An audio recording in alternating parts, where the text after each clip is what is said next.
Hi, this is Pastor Bob, and welcome to Voices from the Streets.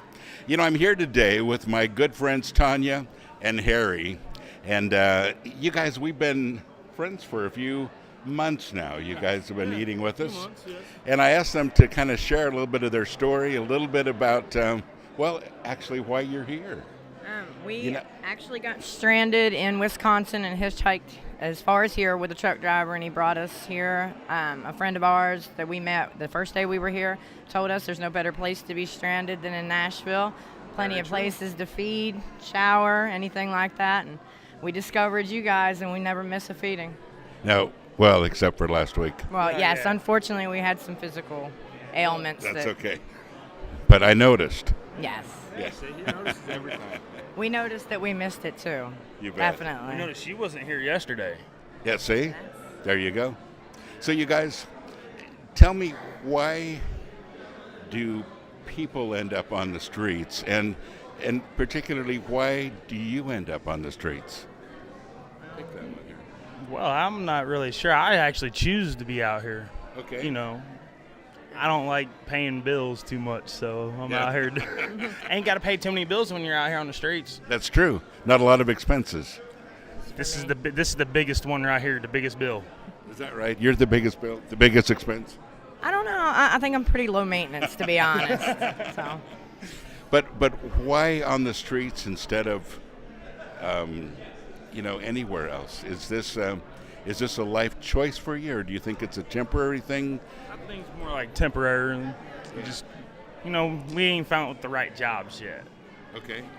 If we were at home in Tampa, that's where we were originally trying to get to when we got here. We have a place to live and jobs, but unfortunately we don't have ID to get the help here from the people that pay for like the bus tickets and things like that to get Now, us home. let's talk about that, because a lot of people are in that situation where they don't have ID any longer. Maybe they've had everything stolen. Maybe they used to have a birth certificate or driver's license, all of that. That was you? Yes, actually it happened in Florida.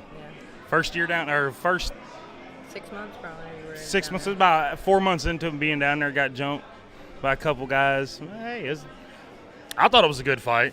Me against two of them. Hey, I came out on top, so it's all good. But you lost your ID. Yeah, and a brand new phone. Yeah, so it's all good, though. What goes around comes around is the way I look at it. I guess so. So, life on the street. A lot of people kind of feel like it's everybody on the street is a panhandler. Everybody on the street is, there's criminals. There's a lot of judgments. People would like to know exactly what people on the streets are like, which is kind of why we're talking. That doesn't fit you, does it? No, not at all. I mean, like, I've got a college education. I could be doing something, but unfortunately I'm stuck right now. But like you said, it's kind of a choice, because I could go somewhere and probably get the help. But we've met so many people just in the 3.5 months that we've been here. Musicians, people that have come here to try to become famous and it hasn't worked.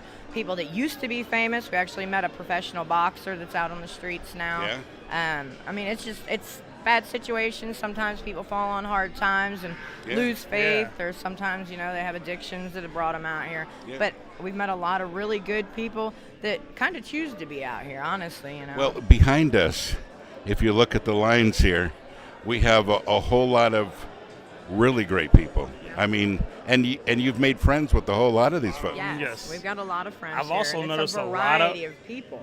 Yes. I've also noticed a lot of the homeless people are military. Yes, there's a lot of military. A lot of ex-military, and a lot of them that can't seem to get any help. Yeah, a lot. There's a place, was it Loaves and Fishes? Yeah, they do the Operation Stand Down. But I heard that guy don't really help you out too much, so. Yeah. And, I mean, there's a lot of people that draw checks because of disabilities or SSI, and they're trying to get into housing, but there's just not enough housing for Not enough affordable housing, and not quite enough money to really make that leap, is there? Exactly. It's hard to get somebody in because you need that initial money, and, one check for a month isn't enough to move you in somewhere and take care of all your utilities and things. Absolutely. So give us a little bit of an idea of what it's like to survive on the streets. What does it take? What does it look like? You've got to be very strong-willed. You can't give up on yourself or the people around you, because if you give up, then, you're just you're done.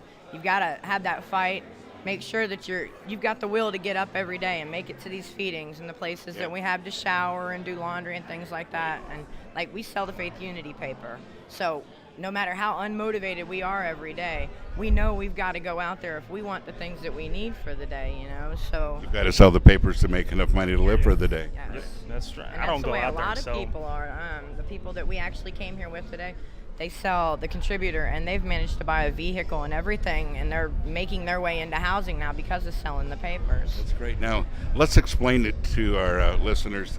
Right now, there are people watching us from all over the world, so a lot of them don't really understand exactly what we mean when we say the Unity paper, the contributor. These are newspapers, folks, that that the seller purchases for a third of the price, I think it is, about a third of the price or a fourth of the price, and then they make the rest of the money and profit on it and keep it. So it's kind of your own business, really, when you stand on a corner of a street or in a parking lot or wherever a good spot would be. Yeah, just to distribute the papers, and it's really been the difference between being completely helpless and having the necessities. It's a good fact for everybody. Both papers was started by homeless people. Yes. Really? Yes. They were both founded and started by homeless people here in Nashville, and now it's all the companies and stuff here in town. They put ads in or whatever, and they help fund for the papers. And then us as the vendors, like you said, we pay a quarter of the price, and then we get to keep the proceeds from it. You know, to reinvest for more papers and have the things that we need to live every day. That's a great idea, isn't it? So when we say things you need to live on, you both most likely live in a tent? Yes. Yes. And in the tent is probably a sleeping bag, and what else do you own? Well, clothing. We have a few important things that we've managed to hang on to as we traveled. That's really it. We don't really have a whole lot of stuff. We have some water jugs that we keep at camp, and we've got a little fire pit and stuff. But unfortunately, we have a smoking habit. We smoke cigarettes, and a little bit of our money goes to that. Now, I want to give you a little secret. You don't go to hell for smoking, but you just smell like you've been there. That's very true. Very true. But see, it's like me with you and the cookies. I'm I know. allergic to it. That's it. I quit smoking, I break out in fat. Yeah, see, there you go. And that's why I eat cookies. That's right, sure. So, or don't eat cookies because I'm allergic to them, yes. So, you guys, I appreciate you spending the time with us today. And folks, I hope this is a little more of a glimpse for you as to what the streets are really like. And, you know, there are a whole lot of people like Tanja and like Gary that are out there that are just trying to make it from day to day and really could use a little bit of help. So anyway, these are great folks. Thank you so much, you guys, for spending the time with me. You helped us out a lot, actually. Most Thank you. definitely. We're gonna go Well, get we're some not of this done great yet, are food. we?